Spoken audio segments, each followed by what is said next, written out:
10 കോടിയുടെ monsoon bumper Kannur Taliparamba കുറുമാത്തൂരിൽ വിറ്റ ടിക്കറ്റിന് MC 678572 എന്ന നമ്പർ ടിക്കറ്റിനാണ് സമ്മാനമടിച്ചത്. നമ്പർ ഒരിക്കൽ കൂടി പറയട്ടെ, MC 678572. ഇതിപ്പോൾ നമ്മുടെ സിനിമയിൽ ഇന്നസെന്റ് നോക്കിയതുപോലെ കയ്യിലിരിക്കുന്ന ടിക്കറ്റിൽ എത്ര പേര് നോക്കിയെന്ന് ഞാൻ കാണുന്നുണ്ട്. അപ്പോൾ ഈ ടിക്കറ്റിനാണ് സമ്മാനം അടിച്ചത്. ഭാഗ്യം ലഭിച്ചത് ആർക്കെന്ന് പക്ഷേ വ്യക്തമല്ല. കൃത്യമായിട്ട് ഒന്നുകൂടെ നോക്കിക്കോ.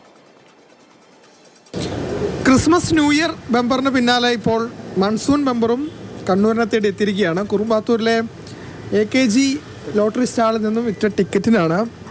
ആരാണ് ആ ഭാഗ്യവാൻ എന്ന് ഇതുവരെ മനസ്സിലാക്കിയിട്ടില്ല. പക്ഷേ ലോട്ടറി സ്റ്റാളിൻ്റെ ആളുകൾ നമുക്കിപ്പോൾ ഉണ്ട്. ചേട്ടാ, ഇത് ആരാണെന്താണെന്നൊന്നും അറിയില്ലല്ലോ. അറിയില്ലല്ലോ. ആദ്യമായിട്ടാണ് ബമ്പർ അടിക്കുന്നത്? ബമ്പർ ആദ്യമായിട്ട് അടിക്കുന്നത്.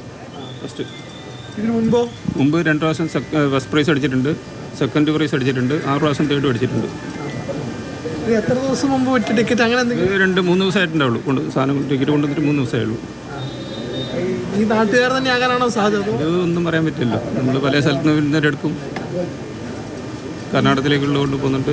പിന്നെ ഇവിടെയുള്ള ഒരു ഹിന്ദിക്കാരൊക്കെ ഉണ്ട്, അവർക്ക് പല ആളും എടുക്കുന്നുണ്ട്. ഇതൊരു സംസ്ഥാന തൊഴിലാളികളും എടുക്കുന്നുണ്ട്. എന്ത് തോന്നുന്നു ബമ്പർ അടിച്ചു? സന്തോഷം. ആദ്യമായിട്ടല്ലേ? ഇനി ആളെ കണ്ട് പിടിക്കണം അല്ലേ? കണ്ടുപിടിക്കണം. അയാളുടെ നമ്പറും അങ്ങനെ ഒന്നും ഇല്ല. ആദ്യമായിട്ട് വന്നതിന്റെ ഒരു സന്തോഷം ഉണ്ടല്ലോ. അല്ല, ഫസ്റ്റ് ഇതിനു മുമ്പ് 2 പ്രാവശ്യം അടിച്ചിട്ടുണ്ട്. ബമ്പർ ഫസ്റ്റ് ആദ്യമായിട്ടുള്ളൂ 10 കോടി. നാട്ടുകാർ സംസാരിച്ചു. ചേട്ടാ, ഇപ്പോൾ കുറുമാത്തൂർ ആദ്യമായിട്ടാണെങ്കിൽ ബമ്പർ അടിക്കുന്നത്, എന്ത് തോന്നുന്നു?